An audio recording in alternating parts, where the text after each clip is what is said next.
Hello, everyone, and welcome to the SavvyCast. This is Jamie, and I'm grateful that you're here today. To all of you watching on YouTube or listening to the podcast, welcome.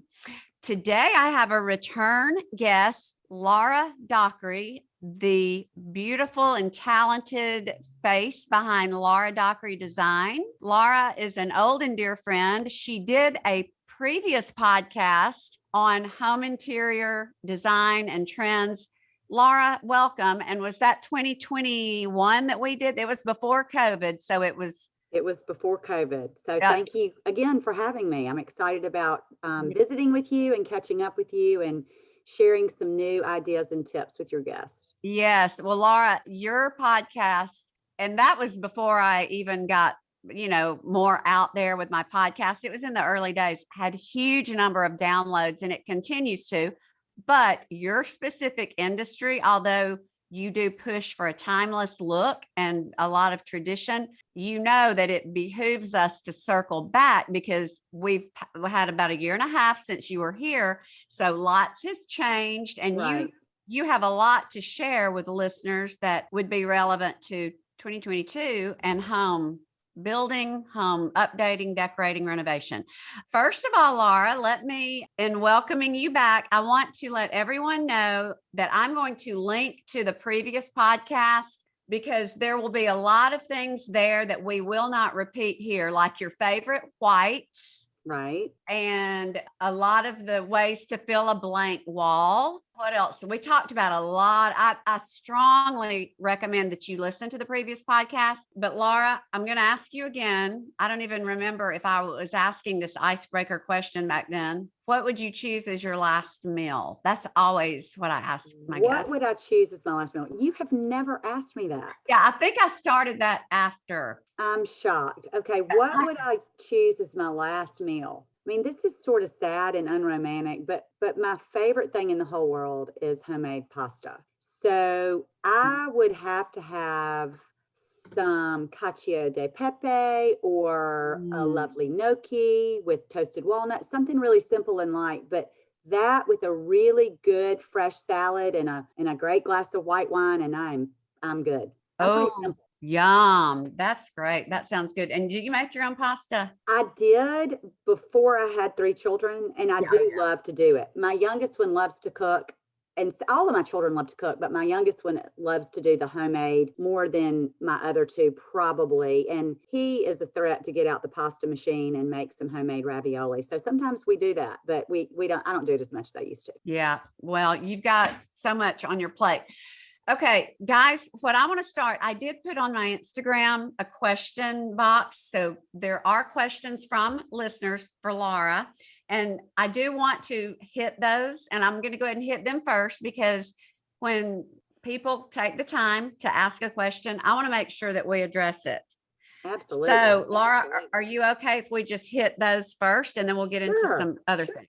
Okay. Marty M. Armstrong wants to know the newest backsplash looks, and that's one I want to know too. Well, backsplash materials tend to follow, obviously, as we know, design trends, and there are some that are classic that are going to stay classic.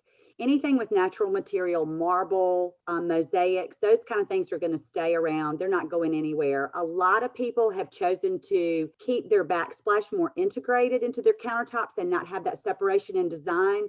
And they'll use the same material that's on the countertops, especially if it's a marble, a natural material, and they'll just have that backsplash all the way back up the wall. Some of them stop it at the, if you have a window, they'll stop it at the trim of the window. Or if it's behind a hood or a cooktop, they'll just take that splash material all the way to the ceiling. And a lot of people are doing the same countertop material and also book matching it. So if there's a vein in your material and you're concerned about having a strong angular vein going one way, they'll actually put 2 back to back so that those veins match, and it'll be bookmarked. So that's another thing that I see a lot. A lot of people are using more of the handmade tiles now. There are a lot of beautiful tiles that are coming from Portugal and from India that are hand glazed, that aren't quite as concise and precise in size and shape. The squares or the rectangles, you can tell are handmade. and they just give you a softer look.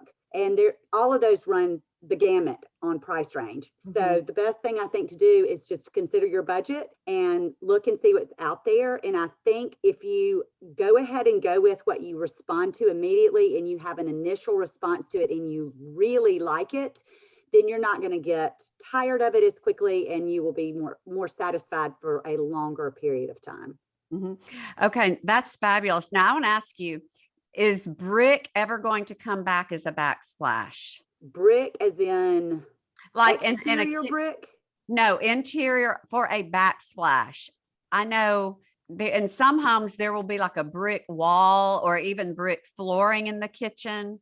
Would that ever be appropriate as a backsplash, like which subway tile? It could be rough and look like brick. Correct.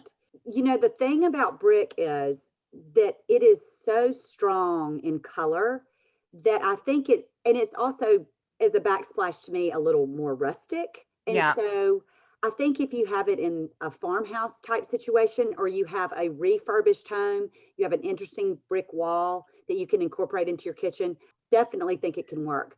I don't see someone going in and deciding that they're going to put in a kitchen and they're going to add this brick. I feel like it needs to have a little bit more antiquity to it, so that it looks a little more historical rather than new brick on a backsplash.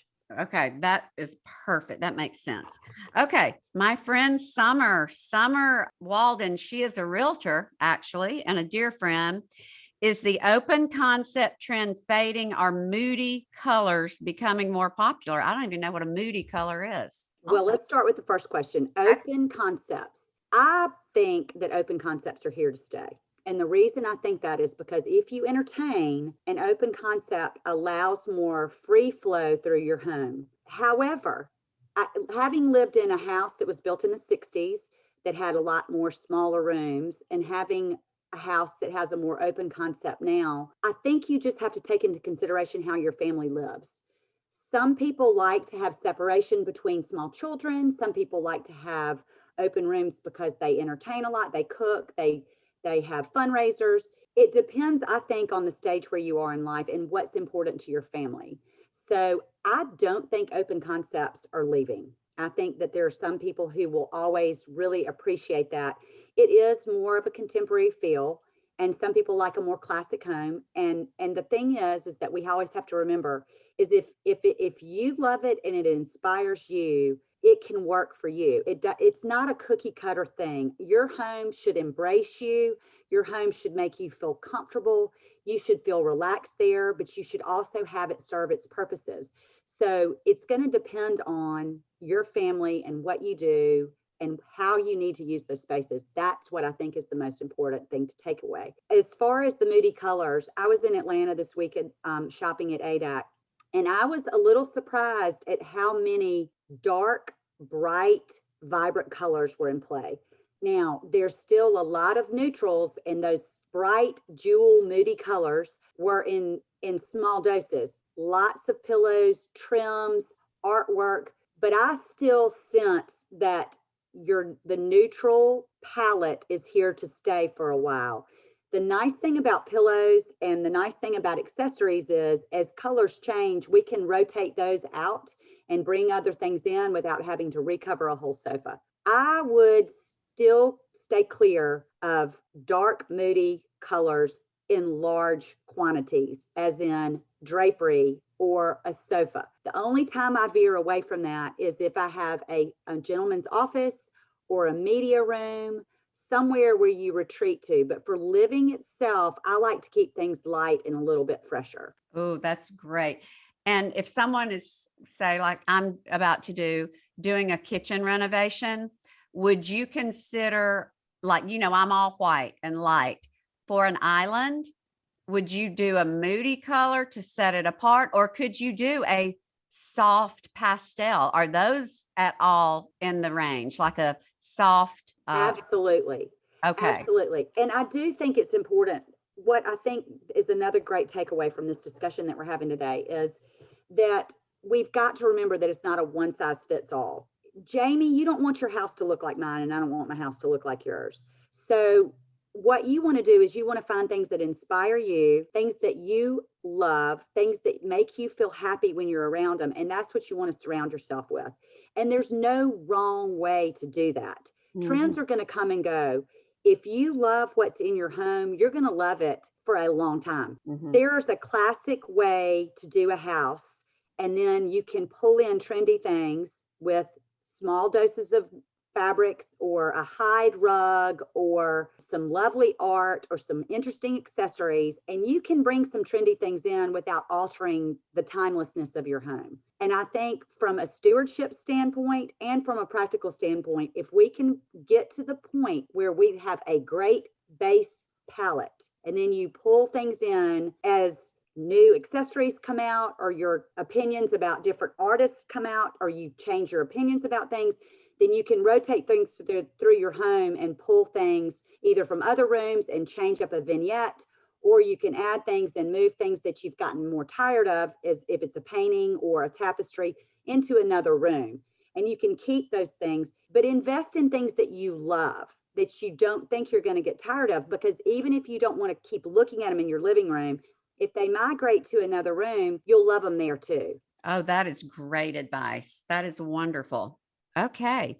All right. Molly Blackman asked, and this is very, very helpful information. It's going to help a lot of people. Exterior, off whites and whites, currently painting, and it's such a process. Now, I've always wanted a white brick home, and that is a big thing. And I mean, they're just timeless, beautiful. But Laura, I would never, ever go out to the paint store and choose, or even ask the paint person, and they know a lot, people who work there, hey, I'm going to paint my house white. Can you tell me a few ideas? Because that's a lot of money. It's the first thing people see. That is important. So give your best advice on anyone wanting to paint their house brick. And if they don't currently have a house, they're building one. I know you said buy the cheapest brick, but start from there and then talk about someone who has a brick home that is existing. Okay. So one of the conversations that you and I have had before is, how can you save money when you're building a house? Where to spend money, where to save money? One of the things that you can do is you can buy the most inexpensive brick and have it painted.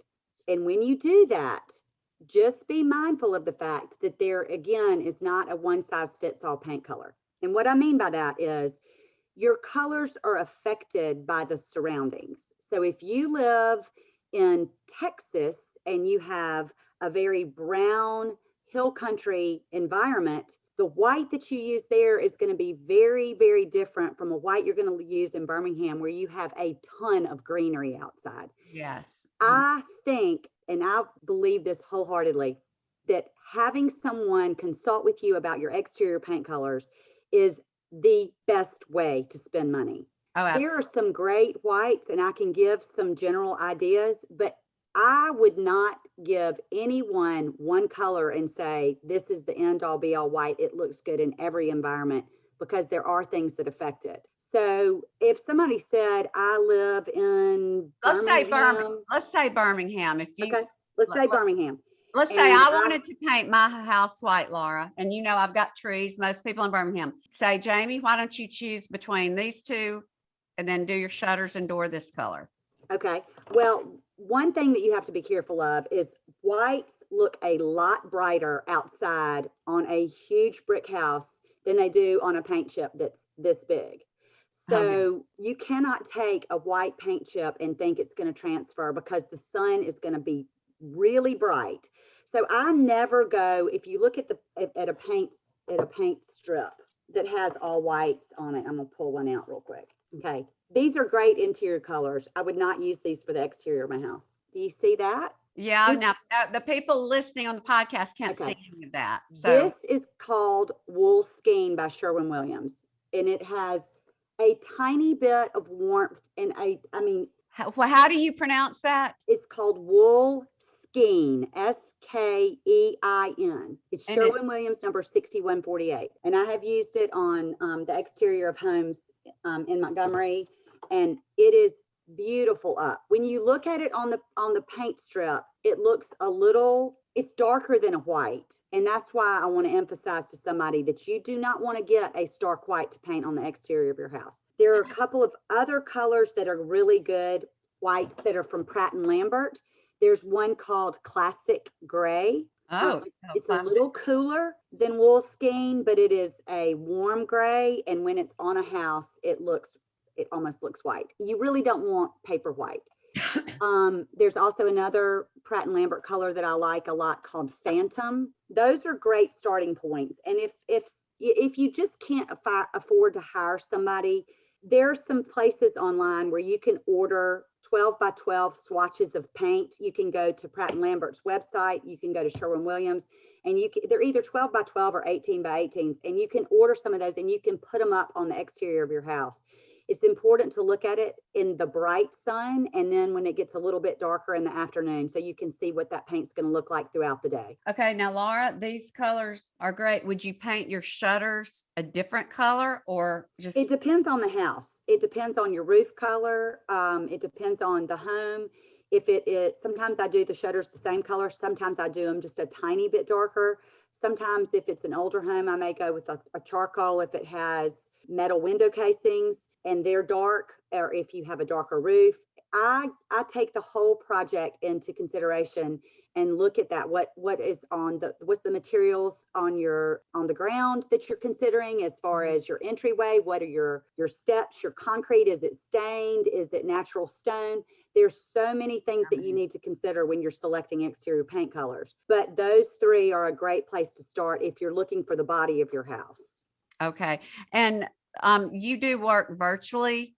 Would it be possible, let's say if Molly just wanted to do, or anyone, hey, here's a video, here's some up close, you could do that virtually. And that would be a one and done, to me, worth every penny. And of course, you can do other things, but to me, that is, and also you've got to take into account your neighborhood, and some even have restrictions as to. That's correct. A lot of times you run into architectural review boards. Right. So they're going to want to look at those colors and those decisions and approve them. And I'm sure these that you've mentioned are, if you've done them because you've been doing this so long, they're probably very classic. So they're very classic. Okay. Well, I will list all of these in the show notes for those of you who want to go back. And Wolfskin, it's WOOL Skin. Correct. Okay, perfect.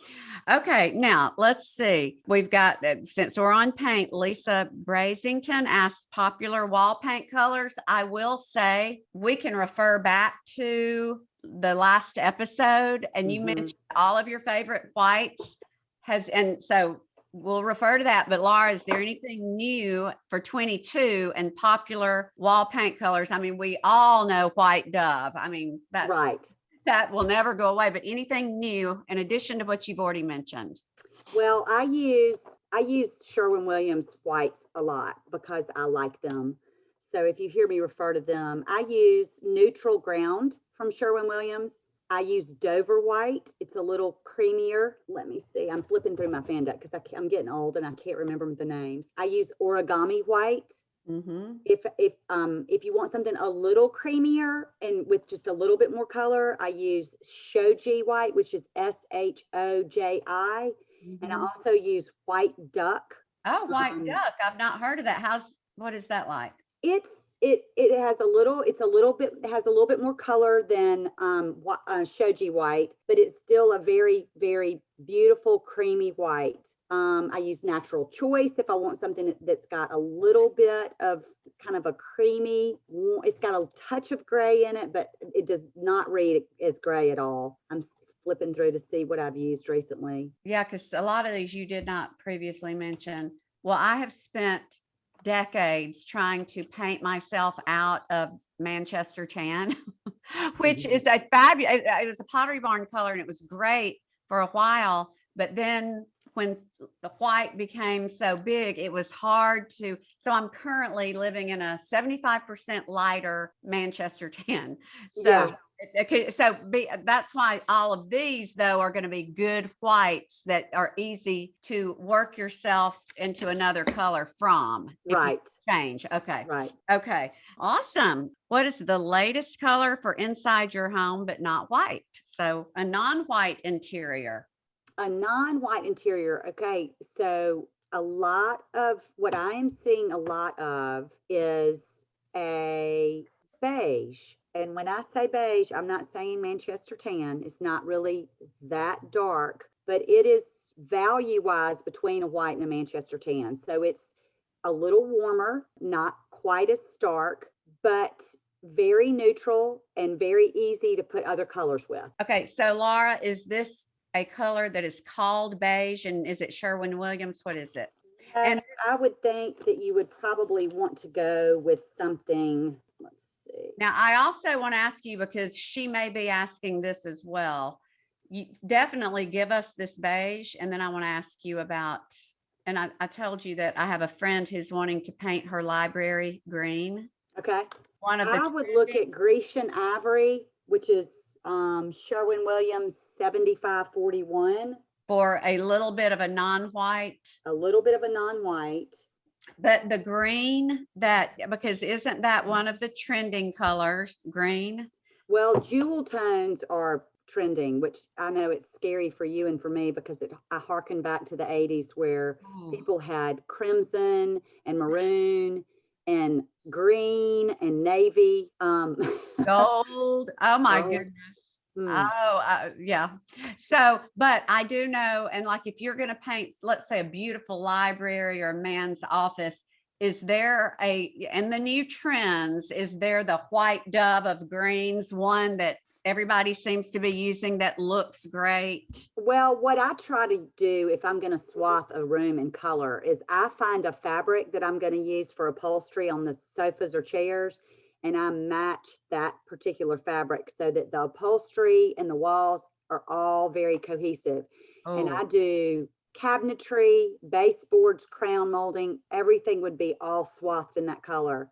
So it's very, you walk in the room and you feel like you're getting a hug a little bit, because it's rich and it's deep and it's striking. And I love the play of walking from a light room to a dark room.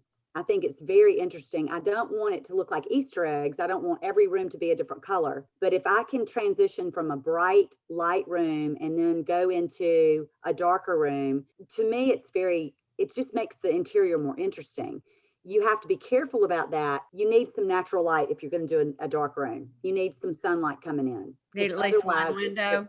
It becomes cavernous. But, I think it's more interesting, and it adds a different level to your interiors if you go from a light space into something darker. And it could be a dining room, it could be a master bedroom, it could be a study or a library. But I do think it just adds a layer of sophistication to your house. Okay. For a great room with high ceilings and staircase, agreeable gray or repose? Okay, those are two Sherwin-Williams colors. Agreeable gray or repose. I would say agreeable gray, because repose is very cool and agreeable gray is a warmer gray. Okay.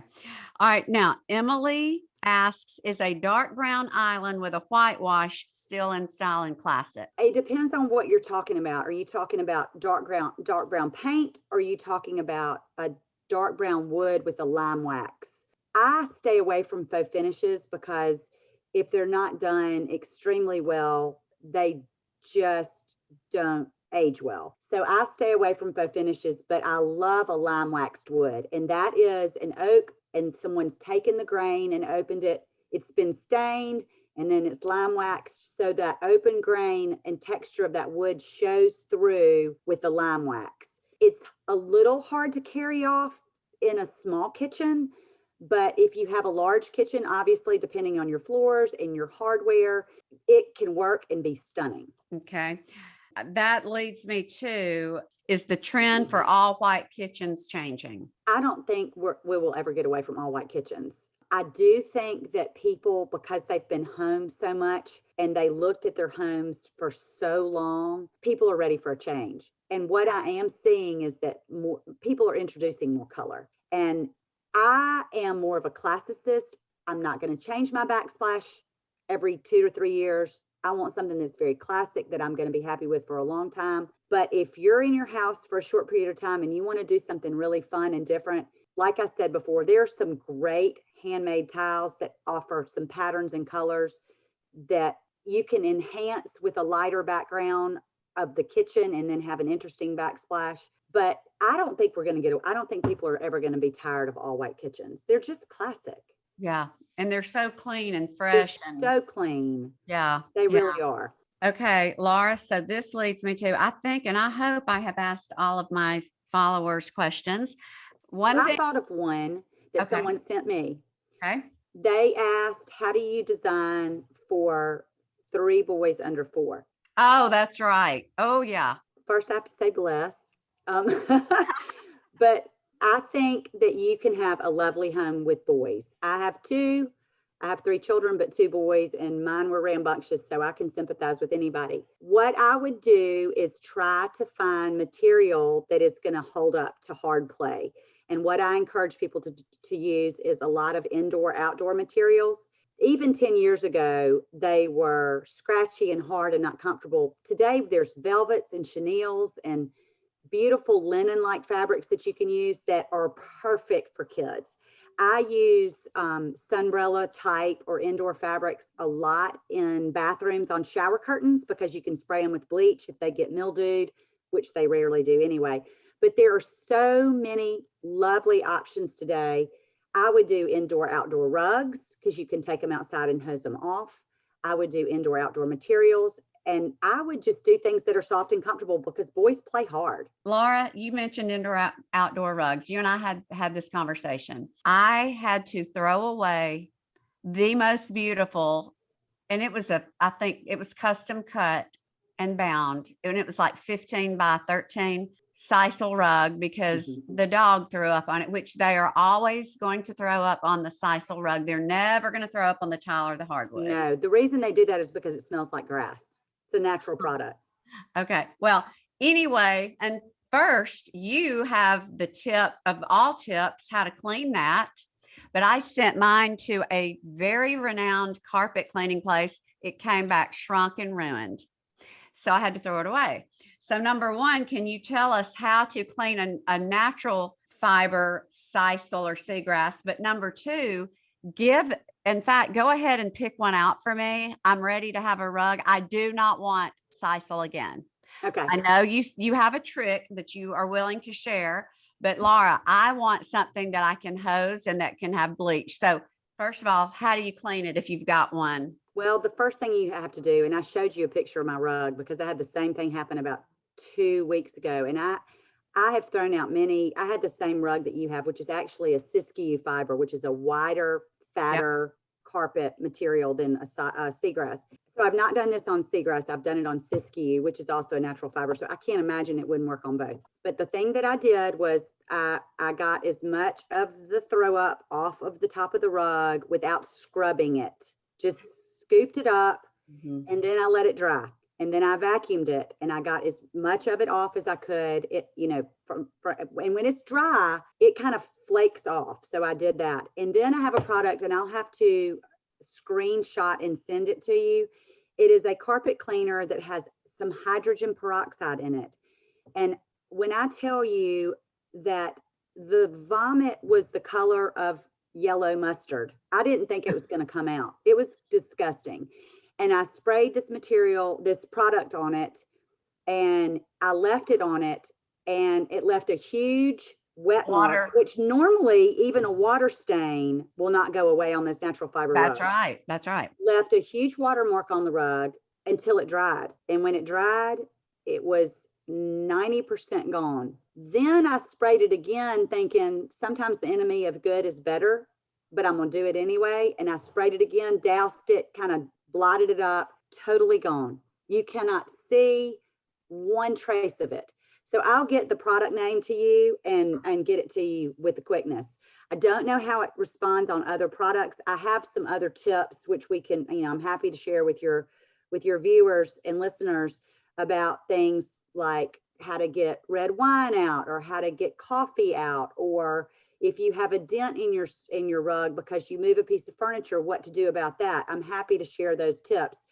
But as far as that particular one, this is the best solution I've had. And I've been through many rugs trying to figure out what to do to solve this. I've even gotten my paints out and painted over it to make it blend in, because they are expensive, especially when you have one that's 13 by 15.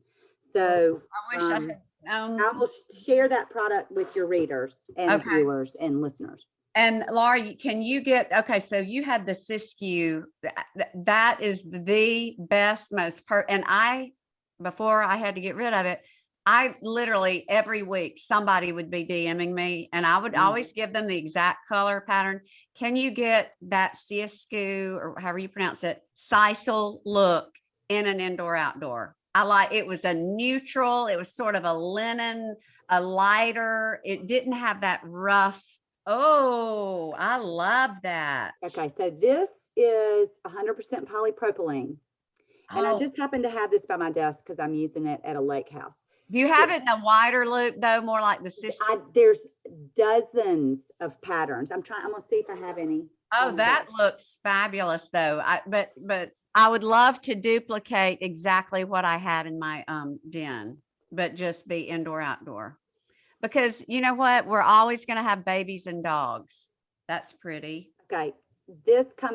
My point is, this is called Frost. And the one that I showed you is called Cream. It's hard to tell on the computer. The Frost is my favorite as far as the color. This is called Cedar, but look at the weave. Can you see the weave? It's like a fat weave. Yeah. So there's a lot of different options in indoor outdoor rugs. I mean, this is indoor outdoor. Okay. So if someone is wanting a very neutral rug that they can throw a white cowhide on top of, one of those would be great. And they could just custom order. Yep. Okay. Well, I'm going to talk to you about that when we get off, because I'm ready to replace that rug. Let's talk about, let's say somebody's redoing the biggest two things people are redoing right now, if I'm not mistaken, baths and kitchens, correct? Okay. You and I had this discussion. I am fully aware that, and you helped me with this, we're redoing our bath. I'm fully aware that it's beautiful, but it is a trend, the freestanding tub. Correct. Now, I would love to have the look, but I already fear falling. And I can only imagine my 90-year-old self, if I live in this house that long, trying to get in and out of a freestanding tub.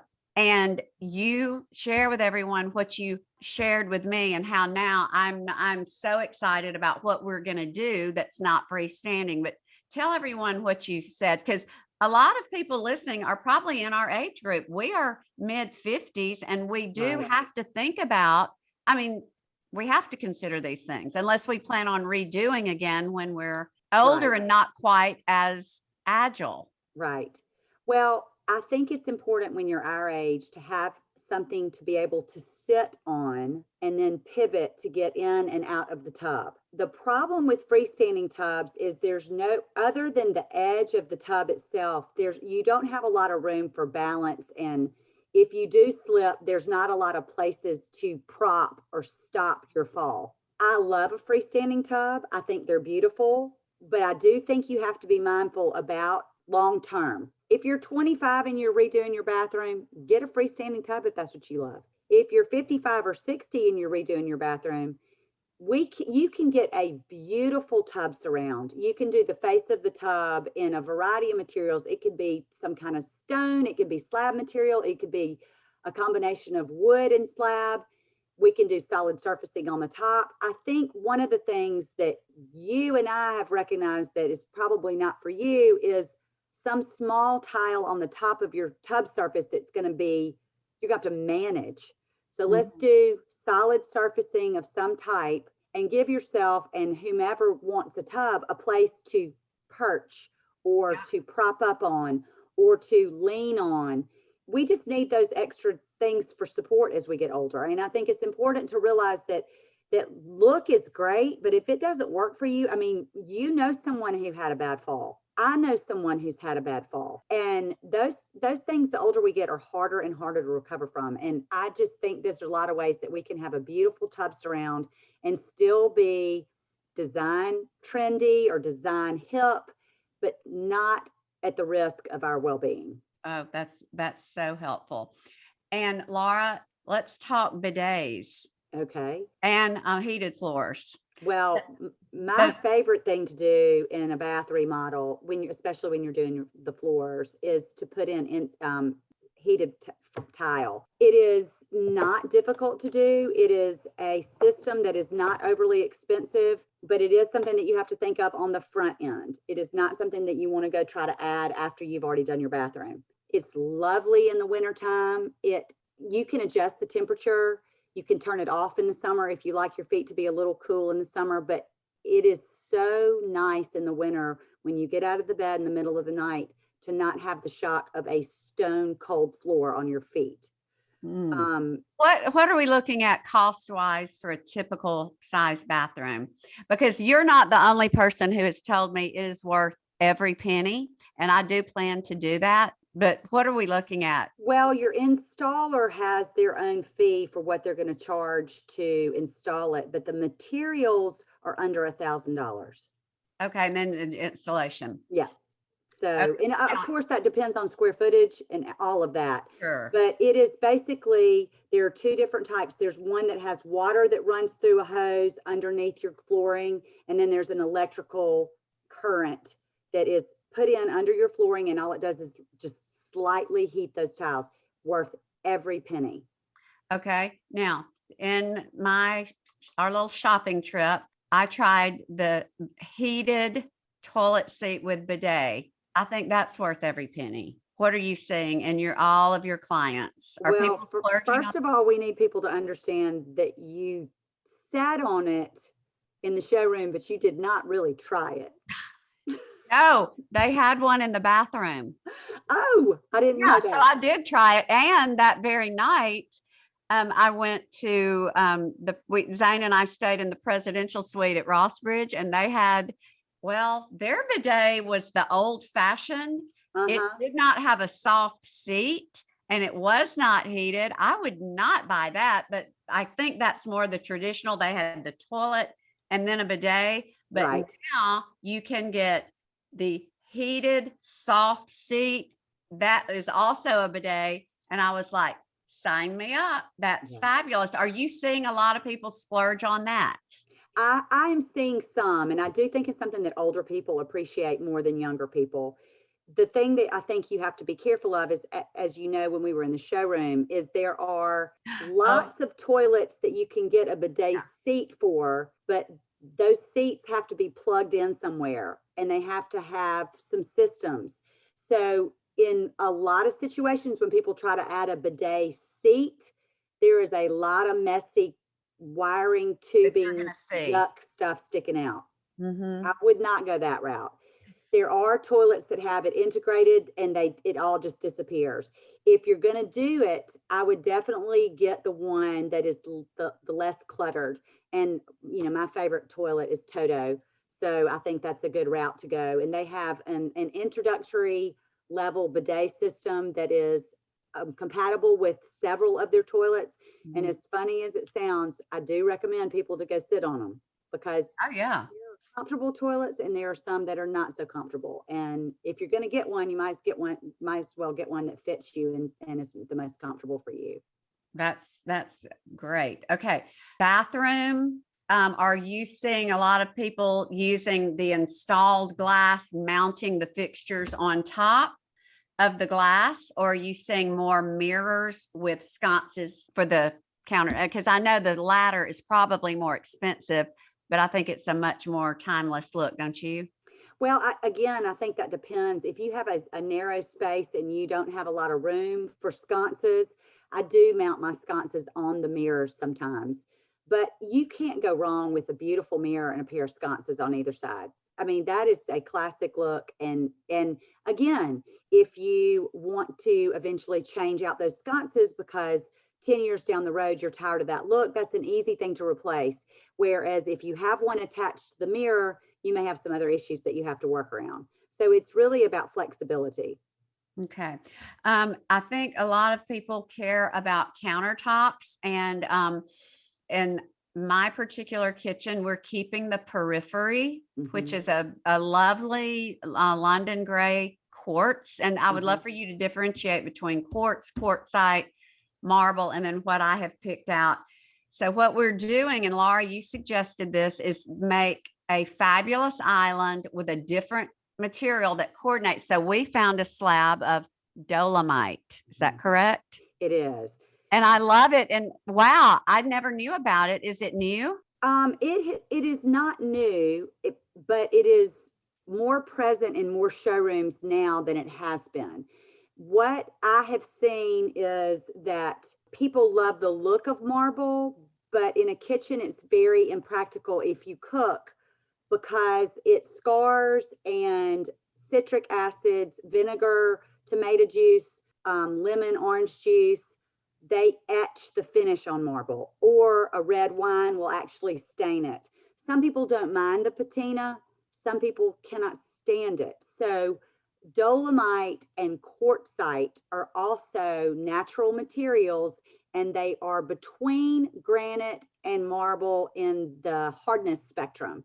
So when you want the look of marble, but you don't want to deal with how soft it is, then dolomite and quartzite are two very good options that have the same look and feel. Now, quartz is a manufactured product, and they take natural materials and put it in a man-made binder.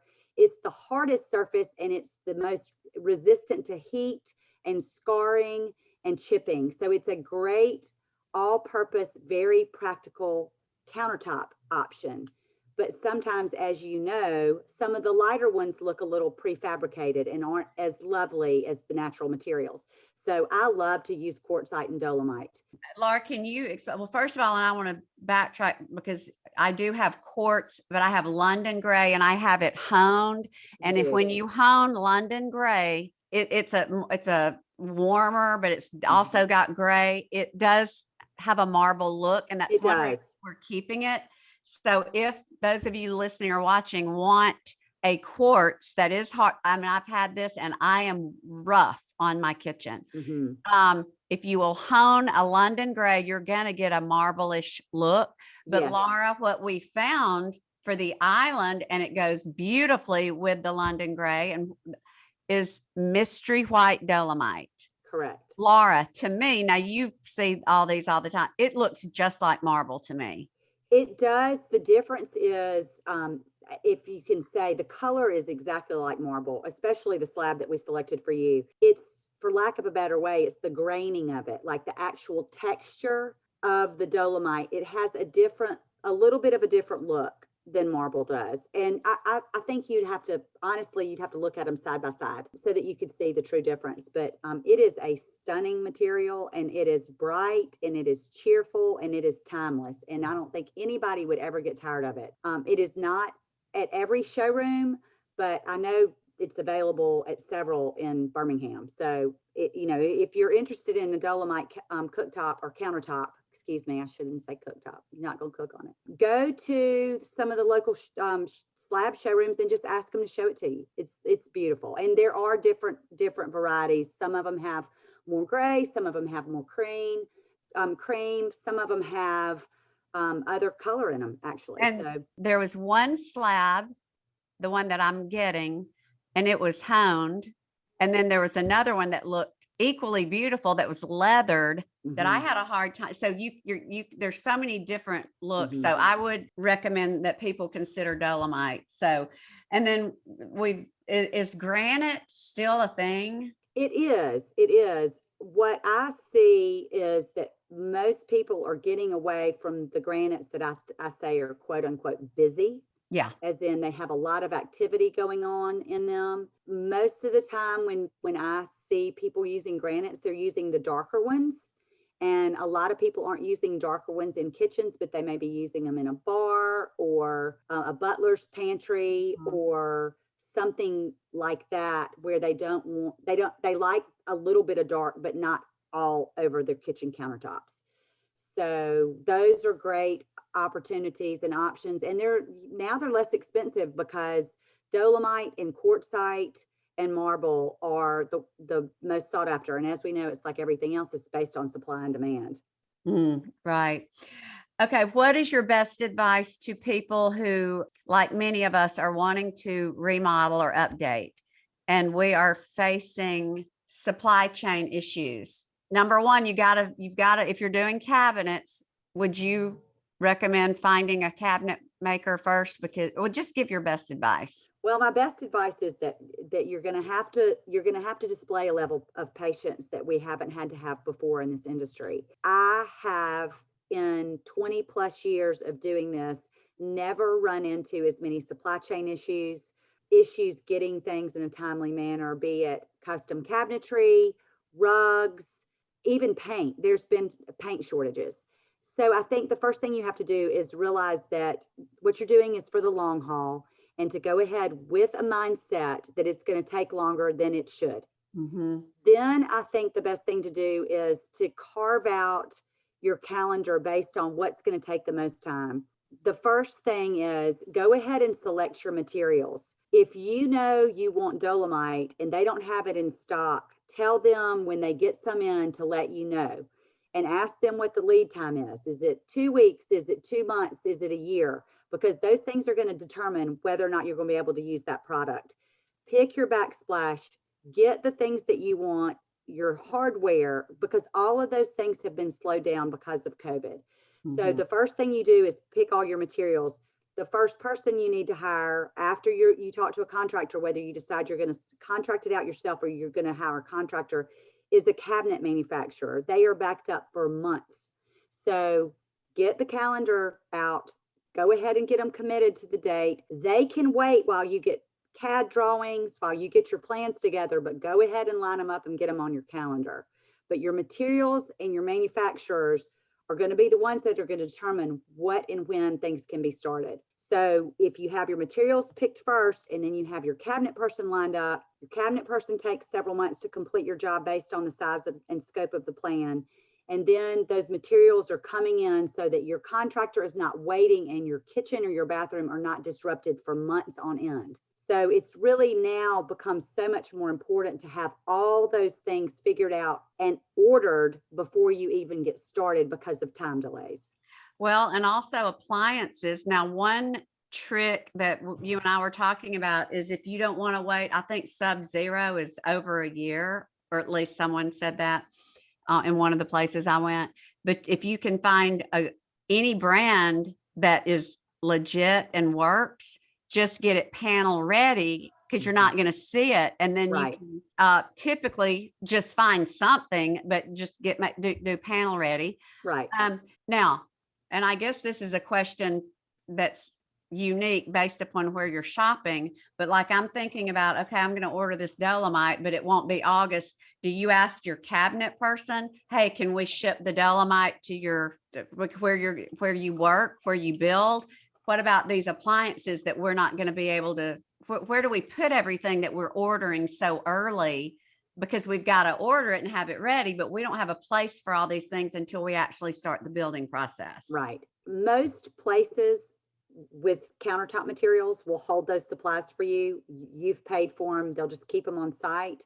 I don't know about appliances, but in general, if I have things that have to be delivered, a lot of times when I'm doing an install on a house, I will do a hold until date. And that means if the move-in date is September 1st, then I'll say don't ship until August 15th. And that'll give us a 2-week window, or however long we decide that window needs to be. And then I'll have a receiver in the town that will receive those products, furniture, accessories, art, rugs, whatever. And that receiver will receive them and charge you a storage fee to house those products. So I would think that your appliance person would keep it on site, but if they don't, then you can always find a local receiver, and there are great ones. And all they do is have the product delivered to them, and they warehouse it. It's a nominal fee, and it's safe. It's out of the weather, and you're not having to move around it in your house. So do you just Google receiver in blank city receiver? I would. Okay. Furniture receiver. But I don't think you're going to have any trouble with your plumbing supplies and your countertop materials. I think the suppliers of those will hold those for you until they're ready for them. Right. Okay. Laura, is there anything else? Because I think we answered most of the questions. Is there any final tip or any bit of advice you would like to share on anything home improvement, design, decor trend? Well, I think one of the things that we need to all be mindful of is that trends are going to continue to change, and we're not going to stop that. If you invest and spend a little bit of extra money on the things that are going to be in your home for the longest period of time, as something like a sofa, then those things can be recovered and refurbished. And it's becoming more and more apparent to me that that is a more important option because of the lack of ability to get things. So if you buy an expensive sofa, you only cry once. If you buy a cheap one, you're going to cry more than once because it's going to wear out, it's going to tear up, you're going to have to replace it. And nothing is, you can't, there's no deals anymore. So my suggestion to people when they are considering furnishing their home, especially if somebody says, I'm on a budget, I don't want to spend a lot of money, my suggestion is go ahead and invest in great upholstered furniture. If you have a well-made sofa that is hand tied, 8-way hand tied, that's made in the United States, it will literally last you a lifetime. I have a sofa that I've had for 30 years. I have recovered it 4 times, and it looks as good as it did when I bought it. If you buy something that's made in China, or you buy something from some of these big stores that have things made in China, it's not going to stand the test of time. So invest in quality pieces and save your money and invest in them on the front end.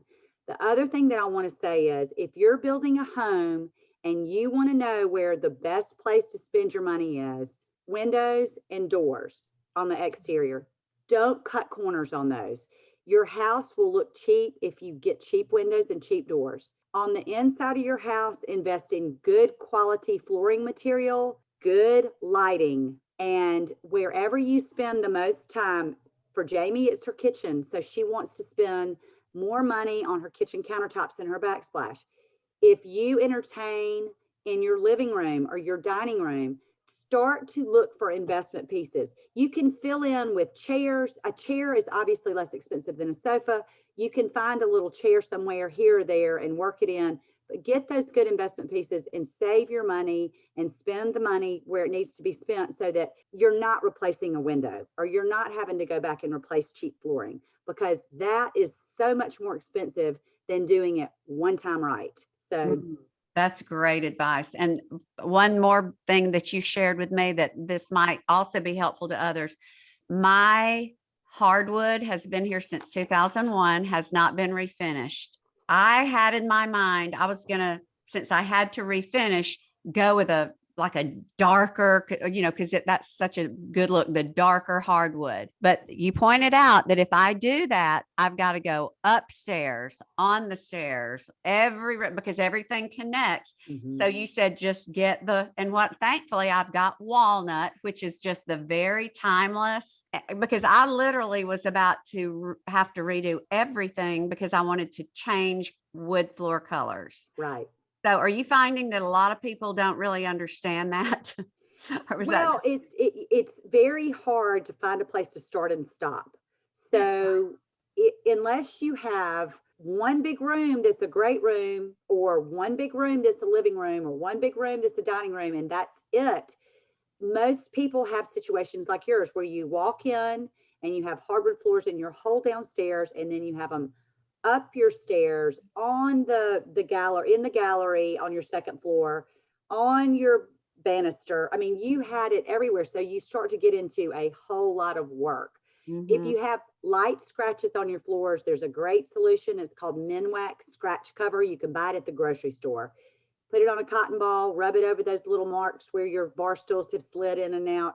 It is amazing. A lot of times your hardwood floors just need to be conditioned.